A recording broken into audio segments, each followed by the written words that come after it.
আমাদের মুসলিম ভাইদেরকে নির্মমভাবে হত্যা করছে।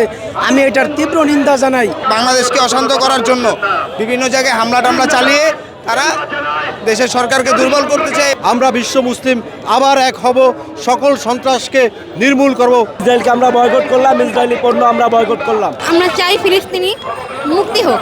গাজায় যে একটা ধর্মকে কেন্দ্র করে যেভাবে ন্যাক্কারজনকভাবে হামলা করা হয়েছে এবং এইটার প্রতিবাদে আজকে বাংলাদেশ জাতীয় ছাত্র দল কর্তৃক একটা প্রোগ্রাম করা হয়েছে।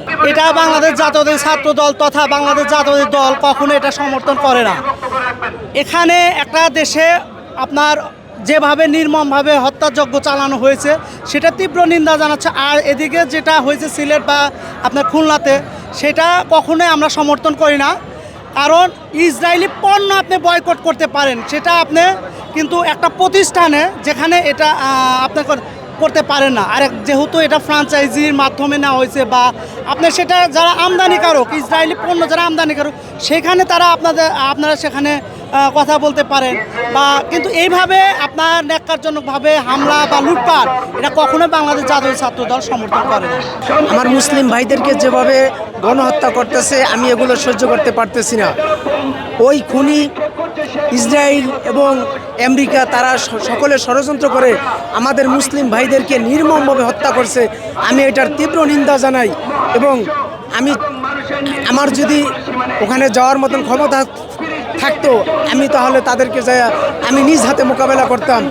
আমি চাই জাতিসংঘের কাছে আমি আবেদন জানাই অনতিবিলম্বে এই গণহত্যা আপনারা বন্ধ করুন এবং আমাদের মুসলিম ভাইদেরকে সুন্দরভাবে জীবনযাপন করার জন্য আপনারা একসাথে একতাবদ্ধ হন। এবং আমি দেখেছি আমার সেই ভাইদেরকে নির্মমভাবে হত্যা করে আজকে ধুলার মতন আকাশে উড়িয়ে দিচ্ছে। আমি এগুলো দেখে আমি আমার আর মনকে ধরে রাখতে পারি নাই, তাই আমি আজকে ঘর থেকে বের হয়ে আসছি। আমি চাই আমি সহকারে আমাদের বাংলাদেশ সহকারে সকল মুসলমান আমরা আর ঘরে বসে থাকবো না। আমরা মুসলমান ভাইদেরকে হাতে হাত রেখে কাঁধে কাঁধ রেখে আর একটি লাশও যেন তারা না ফেলতে পারে আমরা একতাবদ্ধ হব এবং আমরা একতাবদ্ধ হয়ে ওই ইসরায়েলদেরকে আমরা ধ্বংস করে দেব।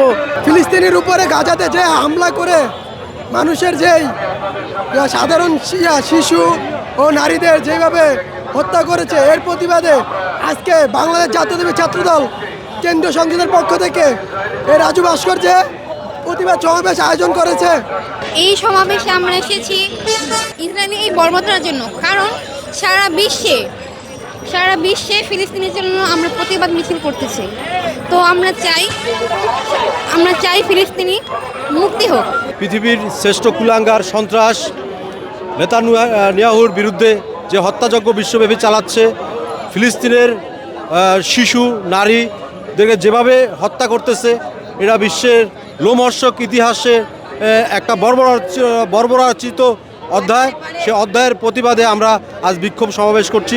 বিশ্বের যত সন্ত্রাসীরা আছে সকল সন্ত্রাসীদের হুঁশিয়ারি দিয়ে বলতে চাই, আমরা বিশ্ব মুসলিম আবার এক হব, সকল সন্ত্রাসকে নির্মূল করব, বিশ্বময় আবার শান্তি প্রতিষ্ঠা করব ইনশাল্লাহ। আজকে ফিলিস্তিনের উপর যে ইসরায়েল যে গণহত্যা চালাচ্ছে তার প্রতিবাদ হিসাবে যেহেতু আমরা ওখানে সরাসরি যেতে পারছি না, ওদের সাথে সংহতি প্রকাশ করে সারা পৃথিবীর মুসলমান সম্প্রদায় ইসরায়েলের সাথে সমবেদনা প্রকাশ করে আমরা এই বিক্ষোভ সমাবেশ করছি ইসরায়েলের বিরুদ্ধে। ইসরায়েলকে আমরা বয়কট করলাম, ইসরায়েলি পণ্য আমরা বয়কট করলাম। আন্দোলনে এসেছি হচ্ছে ফিলিস্তিনকে সমর্থন জানানোর জন্য এবং নিরীহ যে এই সাধারণ মুসলমানদেরকে হত্যা করা হয়েছে এর আমরা তীব্র নিন্দা এবং প্রতিবাদ জানাই বাংলাদেশ জাতীয়তাবাদী ছাত্র দলের পক্ষ থেকে। এটার সাথে বাংলাদেশ জাতীয়তাবাদী ছাত্র দলের কেউ জড়িত ছিল না এবং বাংলাদেশ জাতীয়তাবাদী দল বিএনপিরও কেউ জড়িত ছিল না। দুষ্কৃতিকারীরা এসে এগুলো বাংলাদেশকে অশান্ত করার জন্য বিভিন্ন জায়গায় হামলা টামলা চালিয়ে তারা দেশের সরকারকে দুর্বল করতে চায় এবং দেশের ইসলামকে এবং বিভিন্ন ধরনের ঘটনা ঘটিয়ে তারা দেশকে অশান্তশীল করতে চায়।